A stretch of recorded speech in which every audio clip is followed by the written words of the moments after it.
सत्या जी, मेरा सवाल यह है कि अगर यह इतना महत्वपूर्ण क्षेत्र है और महत्वपूर्ण काम है, जो कि मेरी नज़र में तो बहुत महत्वपूर्ण है, उसको उसका मान मिल रहा है क्या वर्तमान में? देखिए, सीधे सीधे इस तरह से यदि हम कहें तो अच्छा, मैं इस बात पर बाद में आती हूँ। पहले मैं आपने एक प्रश्न मधु जी से किया था कि लोकगीतों का अनुवाद सहज है या दर्शन का साहित्य परिष्कृत परिवर्धित साहित्य का। तो अनुवाद तो किसी भी चीज का सहज नहीं है, किंतु मेरा जो मानना है या मेरी जो अनुभूति है, मेरा जो अनुभव हुआ है कि लोकगीतों का अनुवाद करना या लोकगीतों को विश्लेषित करना, अनुवाद कहिए या उसको विश्लेषित करना कहिए, मैंने किया है। तो उनके शब्द और उनकी कहन की जो भंगिमा होती है, उसके कथन की जो भंगिमा होती है, जब तक आप उस भंगी को नहीं पकड़ेंगे, उस भंगिमा को नहीं पकड़ेंगे, तब तक आप उसके सही अर्थ तक नहीं पहुंचेंगे। मैंने लोकगीतों का जो समाजशास्त्रीय अध्ययन लिखा, उसमें जब मैं गीतों का विश्लेषण कर रही थी, तो एक एक गीत को समझने के लिए मुझे मेरी माँ के साथ कई कई दिन उनके साथ वार्तालाप करना पड़ा,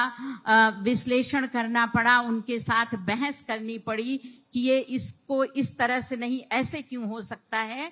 तो गीतों को, और वह भी लोक गीतों को, क्योंकि वो जैसे वो कहते हैं ना, तिरछे करी नयन दिसैन तिन्हें समझाए कछु मुस्काए चली, तो ये जो भंगिमा समझाती है गीतों की, वो बहुत महत्वपूर्ण होता है उसको पकड़ने का। तो इसलिए उसमें उस भाषा की और उस सामाजिक सांस्कृतिक संदर्भ की भी समझ होनी आवश्यक होती है जब हम अनुवाद करते हैं। अच्छा, और जब मैं इस विषय पर सोच रही थी कि आज के समय में अनुवाद जरूरी क्यों है, एक बात मुझे बार बार खटक रही थी। हमने अपनी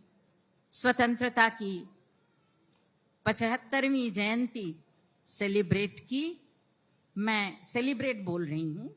क्योंकि मैं ये नहीं चाहती कि किसी भी एक हमारे एक बहुत अच्छे मित्र ने कहा कि हिंदी के अपने पास कितने शब्द हैं। हमने कहा कि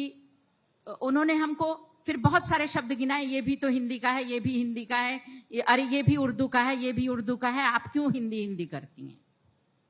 मैंने वहां उस समय बहुत ज्यादा बातें उनसे नहीं की, लेकिन मैं आप सबसे ये कहना चाहती हूं कि यदि हम किसी भाषा के शब्द को अपने पास अपनी भाषा में